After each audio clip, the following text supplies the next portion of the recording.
When Bournemouth's Antoine Semenyo stepped onto the pitch at Anfield in the Premier League season opener against Liverpool, he expected the usual battle of football: intensity, noise, and pressure. What he did not expect was to be the target of vile racist abuse from the stands. Around the 28th minute, as Semenyo was about to take a throw-in near the touchline, a fan in the crowd reportedly shouted a racist comment toward him.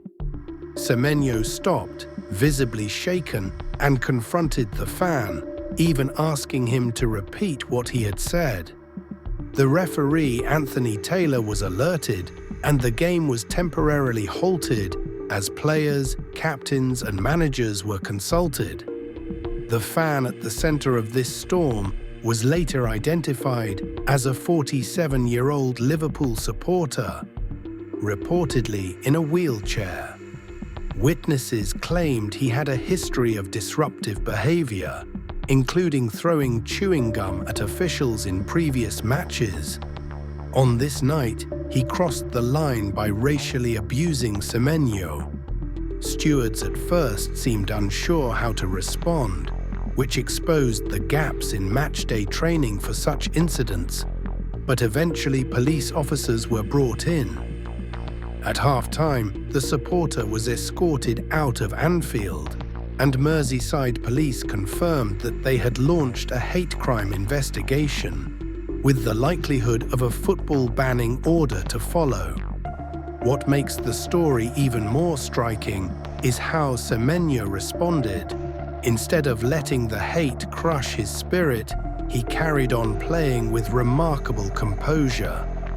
In the second half, he scored twice, bringing Bournemouth level at 2-2 against Liverpool and showing that his talent and determination could not be silenced by racism.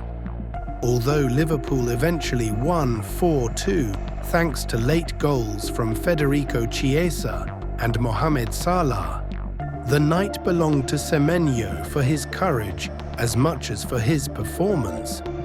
Bournemouth's captain Adam Smith later admitted that he could not believe how Semenyo found the strength to keep going, let alone score 2 goals after such an ordeal. After the match, Semenyo took to Instagram, revealing that the abuse had not stopped in the stadium. He had also received racist messages online, a reminder of how players continue to face this double burden in both physical and digital spaces. Liverpool FC and the Premier League both issued strong condemnations of the abuse, pledging to support Semenyo and ensure that the perpetrator faces consequences.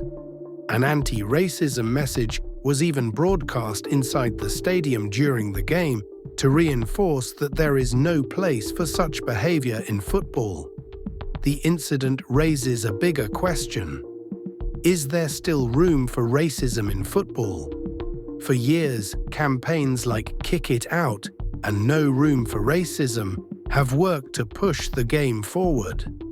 Players have taken the knee, clubs have supported equality initiatives, and punishments have been promised for offenders.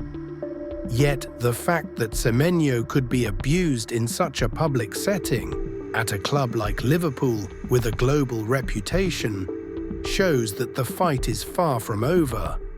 Racism continues to linger in the terraces, in the streets, and on social media platforms. Some fans exploit their positions, whether through disability, seniority as long-time ticket holders, or the anonymity of the internet, to think they can get away with hate. Semenyo's experience is not isolated.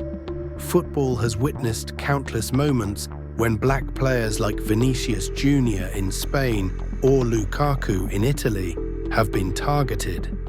And while there have been improvements in institutional responses, the underlying culture has not fully changed. What this incident at Anfield teaches us is that education, stricter enforcement of bans, better training for stewards, and wider cultural reforms remain essential. More than anything, it shows the resilience of players like Semenyo who, in the face of hate, continue to perform and inspire.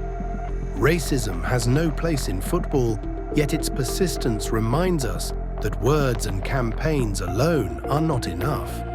There must be consistent action, accountability, and change at every level, from fans to governing bodies, until the sport truly reflects the inclusivity it claims to champion.